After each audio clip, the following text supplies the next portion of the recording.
Welcome to the Find Your Leadership Confidence podcast with Vicki Noethling.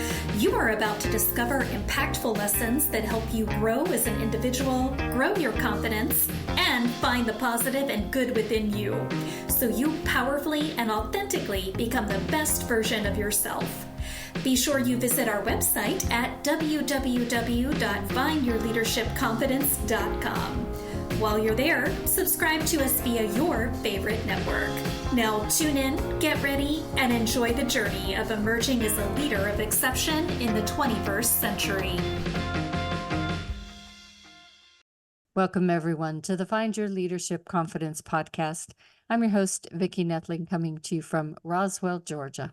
The goal of this podcast is to bring topics and guests that will empower you to become more confident as a leader and take your business and your life to the next level. Today, I am very excited to have with me Jeff Patterson, and let me tell you about Jeff. Jeff has over 36 years of experience practicing and teaching meditative and martial arts. As the founder of Northwest Fighting Arts and the Portland Tai Chi Academy and the Yielding Warrior, he emphasizes the transformative power of meditative and martial arts practices, particularly the yielding concept. He has published 2 books and hundreds of instructional videos. The founder of the Yielding Warrior online program, and he has worked with over 1,000 students around the world. Today, we're going to talk about balancing mind and body, unlocking your inner strength. So please join me in welcoming my guest, Jeff Patterson. Jeff, so happy to have you on the program. Hey, thank you very much. So we always start out, Jeff, with some easy questions, just a couple easy questions. The first is just share with everybody where you live, where you call home right now. I'm over here in Portland, Oregon. Very nice. Nice area. Spent some time there traveling with business. So share a little bit about your story. We gave just a brief insight as to, what you have today, what you've amassed in your time. But I always love for you to share a little bit about that journey that, so people see that what you had to do, different paths you had to take to get you to where you are today. Yeah, so I've been running my academy here for about little over 30 years. And a little adjustment to what you said earlier, through the academy here, I've had over 26,000 students that have come through the academy. Wow. And through my online program, thousands more. I got kind of turned on to the meditative arts in a bit of a roundabout way. I wasn't looking to do meditation. I didn't even have the slightest interest in it, really, and What? I was 19, I was really into Western boxing, and I used to go to a boxing gym that was just a few blocks down the street here from my academy.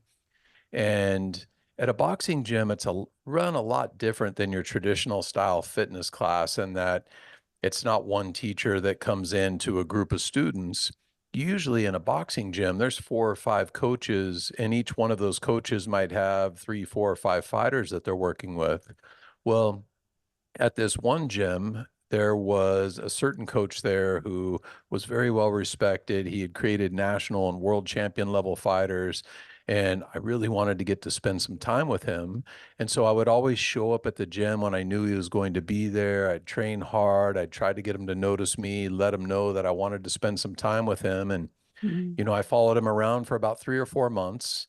And finally, he started teaching me a few things and giving me some things to work on. And it was only about 2 or 3 weeks of getting to spend some time with him, and he said something to me that changed my life forever. In that he said, if you really want to be a good boxer, you should start doing meditation and Tai Chi. And at the time, I'm this 19-year-old kid that doesn't know much of anything, thinking, isn't Tai Chi for like old people in the park? How's that going to help me be a better fighter?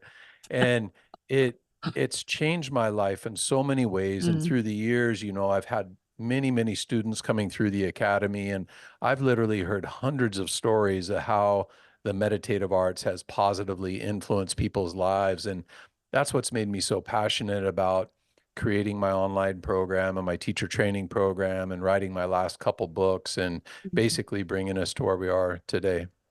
So good. Yeah, I was introduced really to the true benefits of Tai Chi and different martial arts when my grandson was signed up for. And it was interesting watching that they weren't just learning different moves, fight moves, or things like that, but they were really learning a lot of respect and discipline and things that you just don't think about whenever you think of martial arts, you know. And so I was really impressed with it. And I want my youngest grandson to go to it as well. They have to fit that in between baseball and things, but I think Yeah. it's a really a great tool to have. For sure. And the thing that I've always been drawn to about the meditative arts is that, there's 5 different directions of the meditative practices. You can follow it for the athletic or the combative side of the practice, which helps improve your physical performance. There's the therapeutic side, the medical Mhm. side, the philosophical side, and also the meditative or spiritual side. And so it really is something in there for everybody, depending on what you want to get out of it. And Mm, when somebody comes to the meditative arts, there's so much information out there. You could go onto YouTube and see a million videos, and it's mm, easy to get distracted and you don't know what's the right path for you because you're just kind of shooting in the dark. And I always tell new students that there's 3 things that you want to think about and you want to do before you start a meditation practice to help you be successful with it and really get the most out of your time. And the first one is you want to think about why you're being drawn to the practice. Do you want to mm, stay healthy to watch your grandkids grow up? Do you want to improve the stress in your life and deal with anxiety? And maybe you have panic attacks, whatever it is. Maybe you're an athlete that wants to improve their performance. And if you look around these days, you'll see many, many professional athletes are turning to the meditative arts to help mm, improve their performance.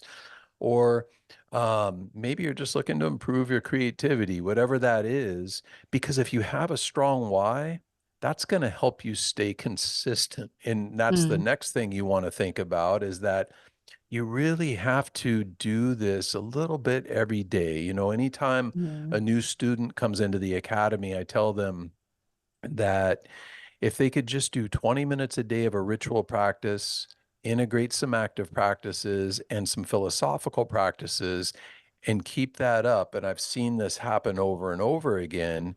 If somebody will do that for a year, they'll see so many benefits from Mm, integrating meditation into their life that they'll do it for the rest of their life, 98% of the time. yeah. And so if you're being drawn to the practice, really consider those 3 things or those, and because you want to see the benefits there. And a lot of times what happens is people start to do a practice and they think, I can't meditate because I can't quiet my mind. I've heard that hundreds of times Yeah, I over. bet. Mhm. And somewhere along the way, people got this misconception that in order to be successful at meditation, you have to be in this blissful place or this state of nirvana and nothing bothers you. And it could it couldn't be further from the truth. I've spent the last 36 years of my life traveling around the world training with some amazing meditation practitioners, and I have never once met anybody who doesn't get distracted. We're all human. We all have that Right. happen. And the beautiful thing about it is when you're meditating and say you're sitting for 20 minutes or maybe even doing a movement practice, whatever that is for you, and you get distracted 50 times during that session. Well, every time you get distracted, you use your posture, you use the breath, you use the movement to help bring you back to center. And if you Mm, just do that 50 times during that session and you do that every day, every month, every year, you start becoming so in tune with how to correct these imbalances that you almost become unshakable, because it doesn't matter if somebody says something to throw you off your game, or you have a stressful day at work, or whatever it is. You're able to use these tools to help bring yourself back to center, and the enhanced awareness that you gain from these kinds of practices helps you recognize that first distraction rather than letting it gain too much negative momentum in any one area. And so it really can be useful to anybody out there, no matter what your interests are.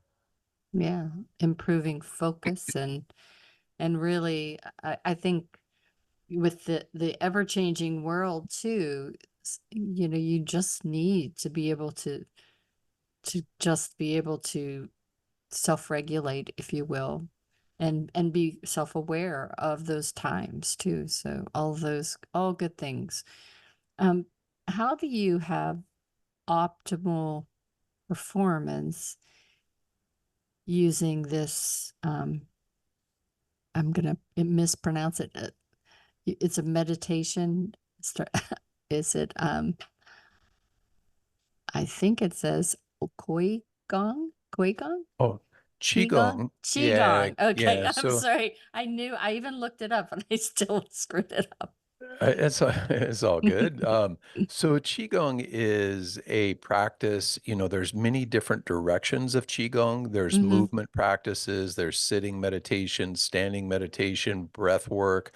All of Chinese medicine is based Mm. off of Qigong Oh, theory. wow. And so it really is a deep practice, and people study Qigong for their entire lives. And you can use it for the health benefits, for building strength, for doing different energetic circulations in the body.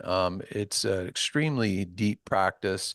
Sometimes people refer to Qigong as the science of the breath, because there's literally Oh. hundreds of different breathing strategies within Qigong. And when you're doing a Qigong practice, we have what we call the 5 regulations, and these are used in any meditation practice, Mm. whether it's Qigong, sitting meditation, Tai Chi, yoga, any meditative art you may do. And in these 5 regulations, we have regulating the body, regulating the breath, regulating the mind, regulating the energy, and regulating the spirit. Regulating the body is where we always start, and it's the easiest one to accomplish. And in a fairly short amount of time, 2 or 3 months of focus, you can see some pretty big changes in using this focus. And the basic idea of it is, think about a time where maybe you're sitting down at your computer and your shoulders are rounded forward, and you've been there for 3 or 4 hours and you're feeling lethargic. Maybe your neck's starting to hurt. And then think about another time where the most important person in your world walks in the room, and your body perks up and your Mm. energy's strong and you feel like you're on top of the world. Well, we're in control of this 100% of the time, all day, every day. Mm. And by learning how to regulate our muscular tension and our skeletal alignment, it plays a big role in our overall Mm. energetic states, physically, mentally, and emotionally. And then the next regulation is understanding the breath. And we already talked about how complex this could be, Mm. seeing over hundreds of different breathing strategies. And because there's so many, we kind of broadly categorize them into yin methods and yang methods. Yin methods are often deeper, more holistic style of Mm. meditations. An example of a yin breath would be, if you ever listen to somebody sleep, their natural breathing pattern is a longer inhale and a shorter exhale. And that's the body's natural way of bringing our conscious mind into our subconscious mind, which Oh. is where we are when we're sleeping and dreaming. And so, if we want to emulate this style of breathing in our meditations, we can do longer inhales, maybe soft retentions at the end of the inhale, to help bring that energy inward, Mm. which is great for stress reduction, for improving focus. There's lots of reasons why we would follow down this path. Then we have the yang side of the breath. The yang side of the breath is more aggressive. It's kind of like if you ever had to push your car, you pick up something heavy, your natural instinct is to use that exhale, maybe put tension in Yeah. the exhale, maybe make it audible, and this helps generate energy and power. Now, when we start learning how to use the breath as a strategy, and in Chinese philosophy, they call it balancing the kan and li, or the water and fire. Mm. Now we can use this to adjust our physical, mental, and emotional outcomes throughout the day. Everybody goes through the day with emotional ups and downs. Some Mm. people are like a roller coaster, others may be a little more balanced. But when you start noticing that imbalance and you're starting to get excited, we can use the breath to help bring it back down. And when you start feeling depleted, you can use the breath to bring yourself back up. And now you can go through the day with a lot more balance instead of being on that roller coaster. And so the breath is a huge strategy that we want to learn how to use in our ritual practices and our active practices. And then the next regulation is regulating the mind. And we Mm. talked about that briefly when we talked about learning how to use our mind to come back to center when we get Mm. distracted. Well, there's this story I enjoy of these two older monks, and they're walking down an old dirt road after a rainstorm, and it's muddy everywhere. And they come up to this big old mud puddle, and on the other side of the puddle is this beautiful lady, and she's standing there in a white dress and she's crying. And the older monk yells across the puddle and says, "Ma'am, are you okay? Is there anything we can do to help you?" And she says, "I need to be somewhere, but if I walk across this puddle, I'm going to get my dress all dirty." And so he rolls up his pant legs and he walks across the puddle and he picks her up, puts her on his back, and takes her to the other side, and she's off on her way. Well, him and the younger monk are walking down the road for a couple miles, and finally the younger monk is just furious and he says, we're not supposed to touch ladies, but yet you did back there at the puddle." And the older monk looks down at him and says, "You're still thinking about that lady? I left her back there at the puddle." And how many times in life do we get 2 miles down this dirty road before we finally Yes. realize that, hey, we need to let go of this thing, and not Yeah. let it bother us? And so regulating the mind is a big part of the practice and a lifelong journey as well. And then Yeah. the next regulation is regulating the energy.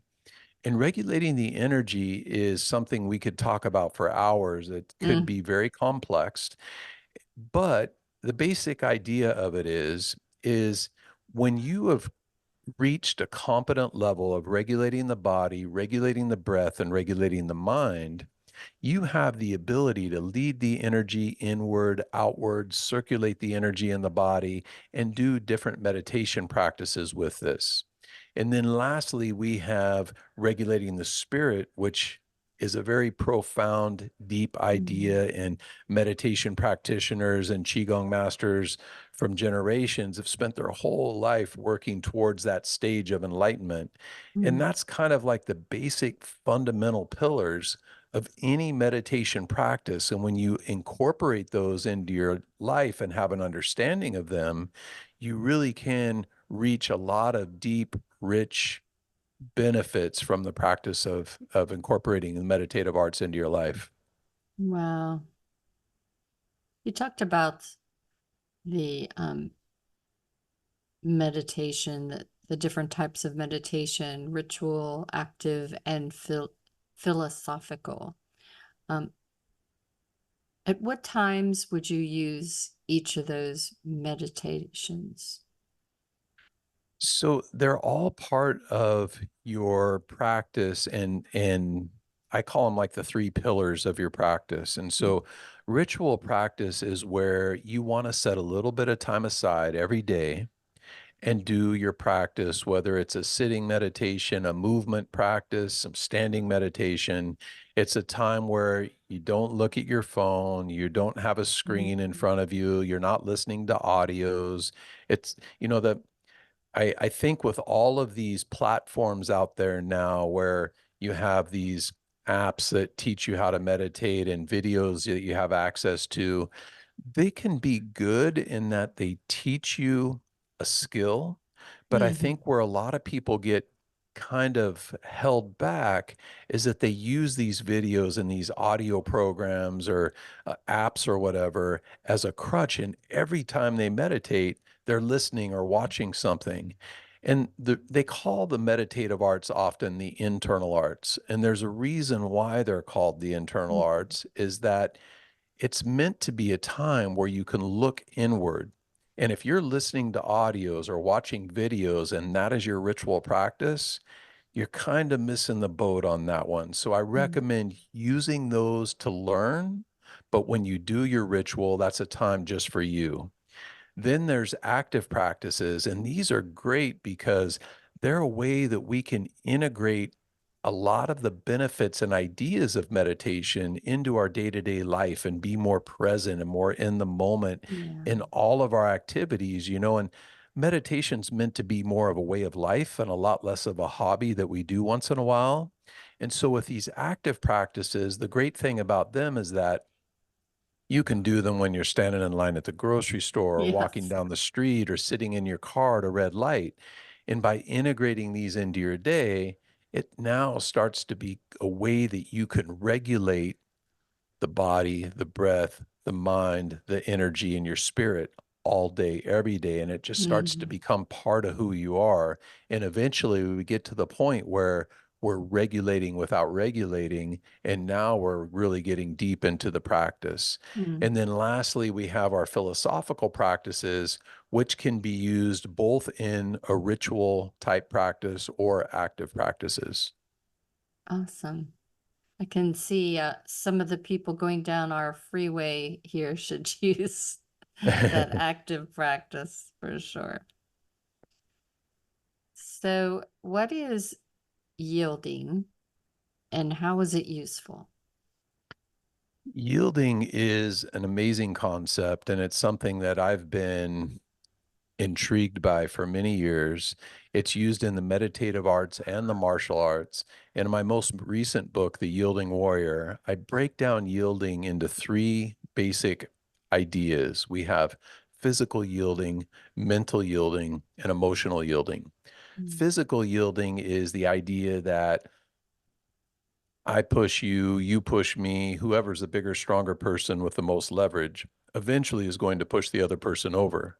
But with yielding, instead of us trying to see who the bigger meathead is, when you push me, I get out of the way of that force, and now I can respond with less effort. So I'm not trying to butt heads with you and see if I'm bigger and stronger than you. Now, this is obvious how this is beneficial in athletics or the combat sports, because you're often going to come up against people that are bigger and stronger than you in many kinds of athletics. You're never going to be the biggest, toughest person out there always. And so learning how to use yielding and yield to that force and put yourself in a position to respond with the least amount of effort can help you be successful in those kinds of situations. Now, in order to be good at physical yielding, a lot of things have to come into play. You need to be well rooted. The lower part of your body needs to be strong and flexible so you can change your central equilibrium without getting tight. The body has to be relaxed, the breath has to be calm, and the mind has to be present. Now, here's where it really starts to become interesting, because when you start incorporating the meditative arts and you start to be more aware of those things inside yourself, you also start to see these things more clearly in other people. Now, this is where we're moving into what I call mental yielding. Now, say, for example, we're having a conversation and I say something that unsettles you, and I pick up on it right from that first sign of imbalance. It's a lot easier to adjust the conversation and keep us in a happy place than if I'm not paying attention to that. And pretty soon I'm so far off track, you want to slap me upside the head. And so learning how to use yielding in all of our interactions is extremely powerful. One, you're just being more considerate, which is something we should all do anyway. And two, it allows you to be strategic so you can lead conversations to a positive outcome with the least amount of resistance. And this is beneficial in relationships, in business, and sales, and negotiations. I mean, there's so many different applications here. Then The last pillar of yielding is what I call emotional yielding. And that's how we deal with our own interpersonal conflicts. So you think about oftentimes something will happen to us and we'll respond and we'll go down this path. And we might get an hour, a day, a week down that road and realize maybe that wasn't the best choice. But with yielding and our heightened awareness through adapting these meditation practices into our life, we're able to kind of step back when these things happen and be more present in the moment and evaluate the scenario and oftentimes make a better decision going forward Mm. that can save us a lot of heartache on the other side. And I've been explaining this idea of yielding now for many years, running this academy for over 30 years. And one of the most common things I'll hear people say is that yielding makes a lot of sense. In fact, I use that all the time. And while I would agree a little bit in that I think everybody uses some degree of yielding all the time, it's Mm. kind of like if you or I were to walk into a crime scene with a detective who's been on the job for 30 years, I guarantee you that person would see things about the timeline and the series of events that I know at least I would have no clue of. And I truly believe that without the meditative arts, there's things inside yourself and inside other people that you'll never be able to see without this Mm. kind of practice. Oh, wow. So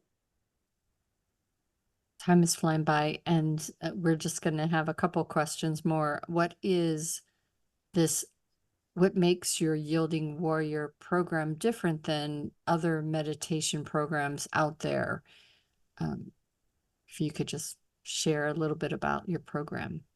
Yeah, so we teach people how to build an evolving life practice Mm. around the meditative arts. It's not any one specific meditation.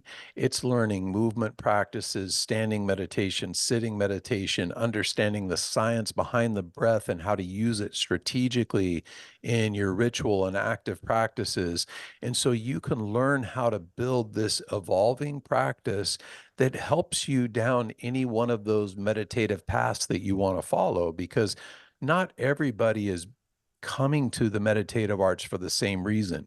You might be an athlete that wants to improve your game, and you might be somebody else who's needing therapy and mobility and wanting to stay healthy longer and as they're aging. And so whatever that is for you, there's different practices. So with this program, we teach you kind of how and why these different things are used, and then how to build a ritual, active practices, and philosophical practices to start integrating it into your life and making it a lifestyle without having to become a monk where you retire to a cave and meditate for the rest of your life. And so that's a little bit about kind of the method that we follow. Is there situations where they'll say, "Oh, Jeff, I really like this group of practices, and that's what I want to focus on," and not all of them? Or, is there a progression that you first will learn one type of meditation and then move on, maybe from sitting to standing to moving? Or is it you just teach all of them at a certain time and let them choose which works for them?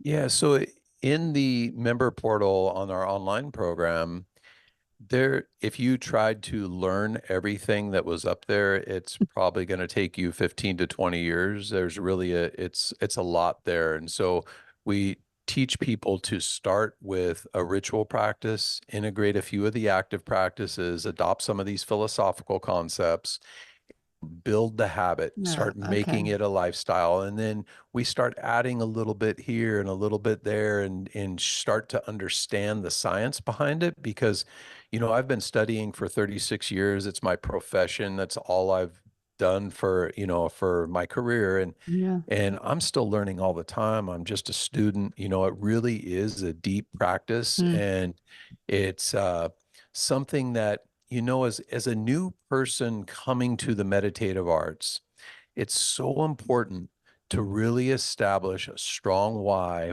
Why do you want to do this practice? So that way, when your alarm goes off tomorrow, next week, next month, and you want to hit the snooze button, you have a reason to get up and do the practice. And you want to have the consistency, because it's meant to be something that builds. It's kind of like, you plant a seed to watch a tree grow. First, the roots go down. You need to establish the roots in your practice. And that's what comes with that daily practice before you reap the benefit of all the fruit.